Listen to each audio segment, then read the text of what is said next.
describing Excel, the first adjective to come to mind probably isn't fun. But if you've watched Kat Norton on TikTok or Instagram, you might just change your mind. Kat Norton, also known as Miss Excel, is truly one of a kind. Somehow, she's made Excel tips and tricks incredibly engaging and accessible through social media platforms. On this week's episode of Yuptown, Kat and I discuss her career journey and founding story of Miss Excel.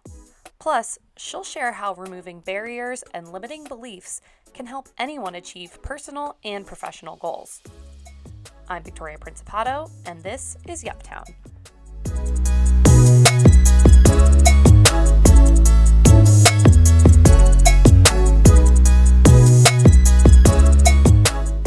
My name is Kat Norton, and I'm the founder and chief Excel officer of Miss Excel, which is an online training platform and social media accounts that I've been building out for the last year. And before this, I was working at Protiviti, and I was doing securitization reviews for banks. And before that, I went to school at Binghamton University in upstate New York. Got my undergraduate degree from there and my MBA from there as well in supply chain and data analytics. And I also had an education minor in there too. So that's kind of where the teaching angle came from, merging my business and teaching loves into the Miss Excel page. Yes. Wow. Okay. And so you AKA, really did. That means all Excel. Yeah, I was going to say, so you really married all of your interests together into this platform, Miss Excel, which for those of you who are not familiar is this phenomenal Instagram and TikTok page with the training platform included, just kind of highlighting different Excel tips and tricks in a way that's so engaging. You know, when people hear Excel, their eyes just immediately glaze over, but you've somehow made it so engaging and really exciting for users like myself. I would love to hear a little bit more about the story of your founding of Miss Excel. Absolutely. So it really began back in March of 2020. I had stopped traveling every week for work with the pandemic. And I found myself at home at my parents' house because every week at Protiviti, I had been traveling to a different state every Monday morning and bouncing around the US. So it never really made sense for me to get an apartment or move out yet.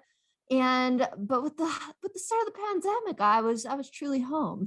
Yeah. And I think a lot of us us found ourselves in that spot too. Like I was at home for 4 months with my parents, and at first it was fun, but then it was like, okay, you know, you're doing my laundry and you're cooking my meals. Like I have regressed. Yeah, exactly. And like, I really had some extra time on my hands too, which was the dangerous part. So now that I wasn't traveling, I was like, all right, I'm just going to use this time to really invest in myself. So I was doing a lot of spiritual work, a lot of inner work, inner child work, shadow work, really trying to figure out my purpose and like what I actually really wanted to do, because I love the company I worked for. I love the people, but the actual work just like wasn't lighting me up. Mm-hmm. But I honestly had no idea what I wanted to do, right? Like the job I do now was not something you could apply for. Right. So it was just like every time someone was like, well, what else would you do? I'm like, I honestly don't know. So I spent a couple months really getting clear and getting myself to a place where I no longer had these like limiting beliefs holding me back. Wow. So I firmly believe that the only blocks we have in life are the ones we put on ourselves. And whether it's like consciously or subconsciously, right? And exactly. I feel, and I don't know, I think I can just really relate to your point on just being so unsure of like, how do I verbalize what I actually want? So I would love to maybe later on, we could talk a little bit more about that process and how you kind of got to that point of being able to be like, all right, I guess this is what I want to try. And this is what I want to do. Yeah, absolutely. I mean, my process for it was pretty simple. I took out a piece of paper and I started writing down all the things that light me up. So I'm like, okay, I like teaching. I like helping people. I like Excel. I like to dance. And all of these things, right, were kind of like lingering in my field. And then I was talking to another one of our Protiviti alums, Miss Anna Tansley, on the phone one day. And she was like, what if you put it on TikTok? And I was like, TikTok? I can't make a TikTok. I'm 27 years old. I have a corporate career. And I remember having so much resistance, but at the same time, when she said it, I literally started glitching out. I was like, oh my gosh, oh my gosh, oh my gosh. And just like freaking out. And I wish we had this on tape because It was literally me getting the lightning bolt of the vision of my first video, which was Wow. to the 2Z slide by Drake, left foot up, right foot slide to the left and the right function. And when she said that, I got the vision of it above my head, the Excel screen, which I didn't even understand how I could get the Excel screen over my head. I didn't know how to video edit. So I was like, whoa. But the idea just like rocked me to my core. And I spent the next couple days being like, do I try this? Do I not? And I decided to silently put out videos. I did not tell anyone besides my mom and my boyfriend. And by the fourth video, it hits 100,000 views. So on day 4, next thing you know, Wow. this X lookup video to that DMX song, X gonna give it to you, is being pushed out to all these people I know. And I'm like, oh my goodness gracious.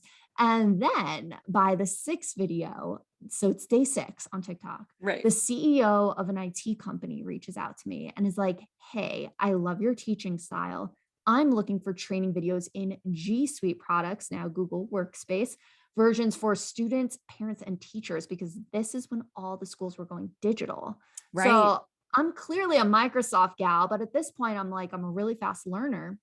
So I order a green screen, a ring light, I form an LLC, I move my furniture out of the way, I start creating these training videos in Google products and selling them back to the sky. So by now I'm Wow. like making money. I'm still working the day job. I'm still putting out the Miss Excel TikToks because at this point I'm like, it's at least, helping people. It's an opportunity magnet. So it seems like it just really keeps building on itself. Can you maybe tell me, what was it like filming that first video? You're alone in your room. What was that like? Oh my gosh. It was funny because this is like early pandemic and your girl was not doing her hair and makeup or nothing. So I was like, I'm going to do a dry run before I like invest in curling my hair right now. And so I did like a dry run of me doing it to just see if I could figure out how to video edit the video over my head. Mhm. And I was like, oh, dang, this is actually pretty cool. So then I did my hair and makeup and like reshot a bunch of videos at once and then was putting one out every day. Were there any mental barriers on that first day of you're like, okay, I am dancing in my room? Tell me about that. Yeah. So, I mean, by the time I went to do this, I had cleared all that subconscious like gunk that was like holding me back. Like, this is insane. But I told my mom in April of 2020. So, this conversation didn't happen until June. Miss Excel was not a thought in my mind. I turned to my mother and was like, Mom, I'm going to be rich and famous soon. So, I need you to prepare your nervous system for that. And she was just like, what? She was dying. And I was like, no, Mom, like I just energetically, every ounce of me knows I'm about to do something massive. I literally just don't know what. That's And then incredible. the idea hits, and then everything I touched was like turning to gold with the business. So like 3 weeks in, I went viral, got like 3.6 million views on a video. I turned, looked at my phone. Next thing you know, I have 100,000 followers on TikTok. So at this point, I'm like, oh my goodness, I don't know how to do any influencery things, right? Like I was just, I don't know. You playing have on the amazing top. hair. Like really. Thank you so much. Thanks. I've been like growing it out. Yeah. Yeah. So I now like weeks have gone by and I have a lot of people who are in lower vibrational states being like, oh, like good luck with TikTok. Like it's about to get banned in the US. Like your whole thing's going to go away. And I'm like, yeah, better hedge my risk. So I add in an Instagram, except maybe like 2,000 people pull over. So it really didn't have the same audience. I'm like, all right, I guess I just have to go viral on Instagram.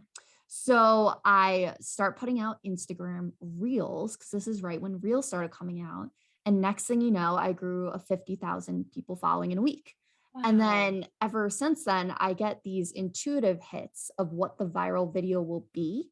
And then I run to my computer and make it, and then it goes viral and my following will grow between like 50 to 100,000 people. Like my most recent one, it's in the last 10 days on Instagram. I've grown by 190,000 people from one video that's still going through the algorithm. Oh my God. Because that's where I It's first came insane. across your account, was on Instagram. Full disclosure, I've been avoiding TikTok because I didn't know its addictive nature, but I'm like, Yeah. all right, Instagram, you got me. So I was putting out content simultaneously on both. Mm-hmm. And then by November of 2020, I first started creating a line of Excel courses. So I took a week or two off from the day job. I was like, I'm on vacation. I was in an Airbnb in Arizona at this point, cranking out these fun, engaging, creative Excel training videos. I build an 100 video course. I edit every single one of them with like, because I have the eye for like, at this second, they need this to pop up for this many seconds long for them to get the concept. Like, it's part of my teaching background. Right. So I ended up editing every single video. And that is by so Black Friday, but I'm so good at it now. Like right now, I'm whipping out 4 courses in Q4, just like cranking out like 500 videos. Yeah, that's incredible. You get into like a flow with it. Right.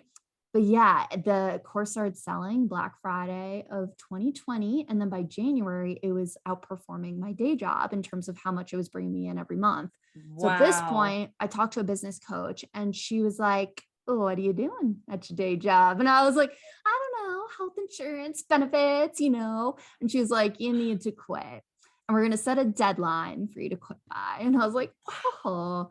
And that must have been such an exciting moment for you. How did that feel? Yeah, it was intense because I gave her like, I think it was like 3 weeks from then. I'm like, I'll put in my 2 weeks, like 3 weeks from now. Mm-hmm. I get off the phone with her and I quit 2 days later. Oh my God. I literally like pinged my managing director. I was like, hey, can we talk? And the crazy part was like, half of my group knew about my TikTok, but we never discussed it. Right. And they just like didn't understand the caliber of what I was doing. And then the other half had zero idea. So I spent all day on the phones. It was actually the best day. I was ordering in food all day. I had to call like 25 people being like, hey, so do you know about me on the internet? What? You're quitting to do what? But I knew that it was about to blow up. So then my last day was February 1st.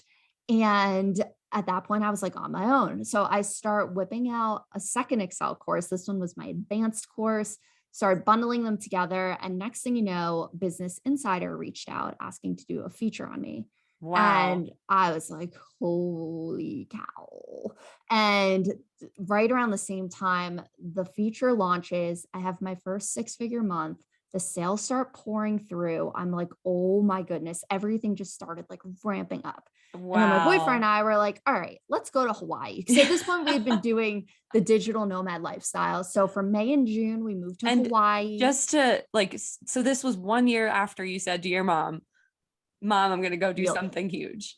Yep. That is incredible. It was like a few months into course sales. Within 6 months, I scaled it to 6-figure months. It was crazy. Incredible. And then, so now we went to Hawaii and we kept traveling around more, did some time in Austin, Texas. And right now we're in our favorite place, Sedona, Arizona, for the next few months, just building more courses, creating more things.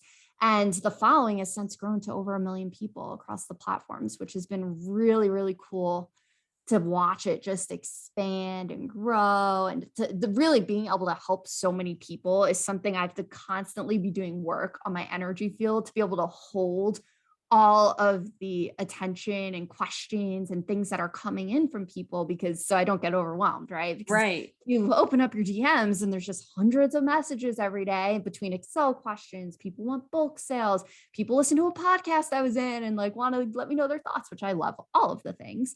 But it's been just like insane how much I have been holding, but it feels so natural and easy because I do a lot of the energy work along with it. So that way, everything that hits me, I'm just prepared. Like nothing really, it takes a lot to shake me. Like I had a major press outlet reach out 2 days ago.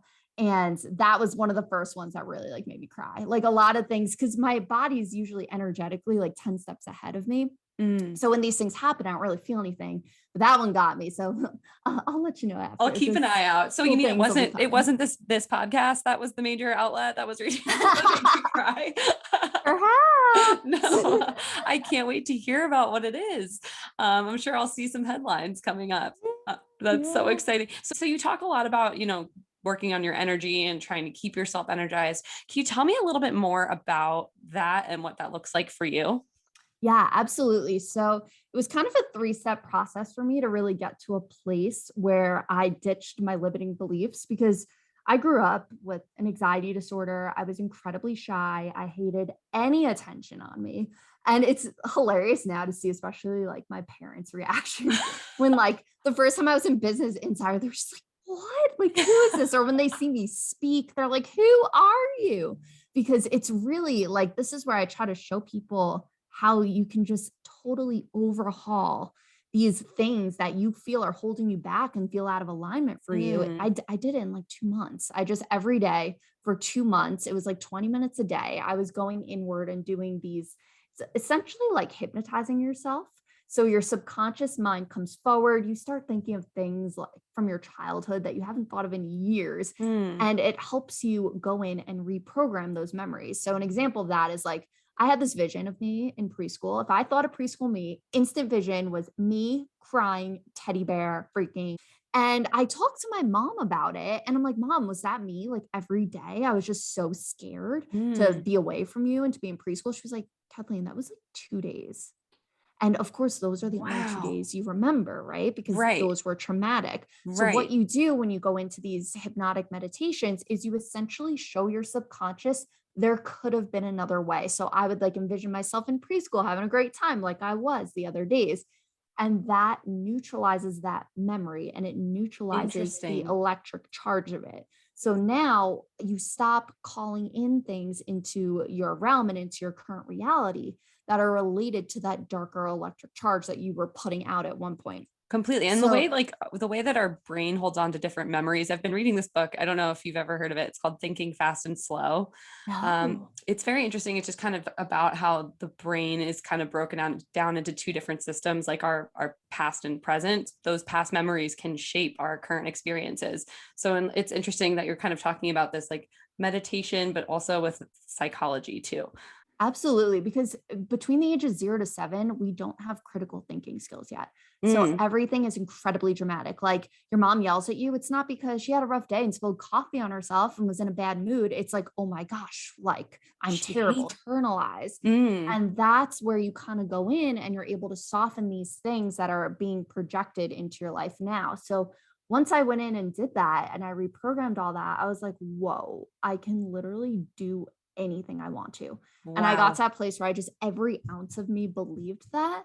So when it came terms to like manifesting my current reality, everything started lining up so fast. Like my entire business has been inbound leads and me just like kind of running after and keeping up with everything that keeps coming through. Like every morning I Right. open my inbox and there's all these opportunities and it's just like so incredible because it didn't even exist last Right. year.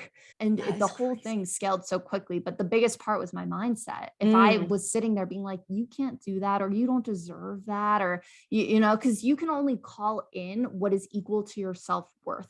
So manifestation gets a bad rap sometimes because people will sit there going, Ferrari, Ferrari, Ferrari. Where's my Ferrari? I'm envisioning the Ferrari. If your self worth isn't at a place where it is equal to you calling in that Ferrari, the Ferrari isn't coming. So, a big part of it is getting your self worth up to a place where it's equal to what you're calling in. And that's kind of what I've been just, it's a lifelong practice to master this. You don't yeah. wake up perfect one day, but it just, I definitely jumped some leaps and bounds compared to where I was to getting to where I am now. And I just keep expanding that out.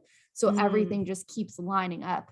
And it's more fun that way, because I can never predict what's going to happen. I like write down, I want press on a piece of paper. And then 2 weeks later, like Business Insider knocks on the door. It's just like wow. everything just kind of lines up. Right. It's really nice to hear you are kind of in control of where you take yourself. Um, I would love to talk a little bit more about how do you kind of gain that focus on here's what I actually want.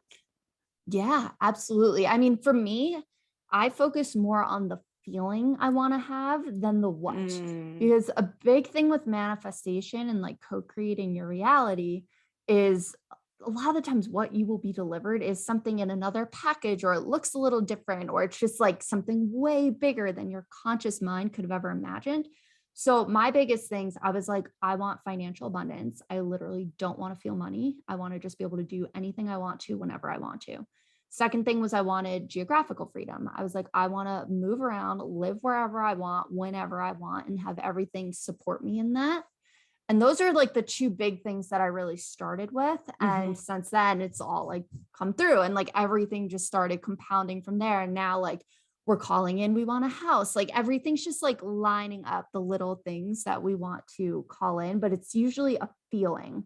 Like now with calling in a house, we want to feel like really grounded, really supported, like feeling like we have all the things we want, so a lot of it's like feeling based, which sometimes is easier for people than being like, yes, I'm manifesting like a Louis Vuitton bag and like make it super specific. I'm like, I just want to feel free. That's really helpful. You probably weren't able to say, hey, I want to be, create Miss Excel. Like that wasn't something you completely could have verbalized, but if you could express that feeling, I think that makes it a lot easier to kind of nail down what you're looking for.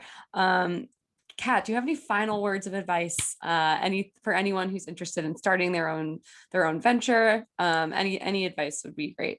Absolutely. So a few big things. One, do some form of inner work first. Whatever it is that resonates with you, whether it's meditation, whether it's yoga, whether it's reading and expanding your mind, find some kind of practice that is continually helping you grow, or else you stay stagnant and the business will stay stagnant too. You're directly connected to your creation. So if you are low vibrational, your business will be low vibrational.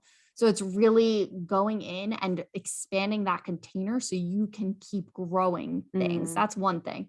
And also the internet's mean sometimes. So you need to go in and like have it together and have your self-worth where it needs to be before you put yourself out there. So you are not like self-sabotaging yourself, essentially. You need things to just like roll right off. And number two, I would say, is messy action. A lot of people are perfectionists. A lot of people will sit and wait, myself included. I spent my whole life like this until the last year, where like I wouldn't do anything until I felt like it was perfect, or like I'd be like, can't start that today. Like it's raining outside. You find reasons to not. Yeah, completely. Exactly. So messy action is how I started the business. Like I started selling that course before it existed. And I was like, I'm not going to make it and invest my time into this until somebody buys it. A lot of people don't realize that's the thing too. If you're like, oh my gosh, I don't want to spend all this time building something out and no one buys it, you can sell things before they're created. And that puts a nice little fire under you to get it out as well. But it's really just messy action. It doesn't have to be perfect. I'm constantly adding cool stuff into my courses. New things come out, like it's not like a one and done type of thing. You can just keep messy action, get things out there, get the ball rolling, and you'll be surprised at like what lines up for you. That's such great advice. Thank you so much for sharing that, Kat. And thank you for sharing your story. This is so exciting to have you on the show today. Of course. Thank you so much for having me. This is so fun.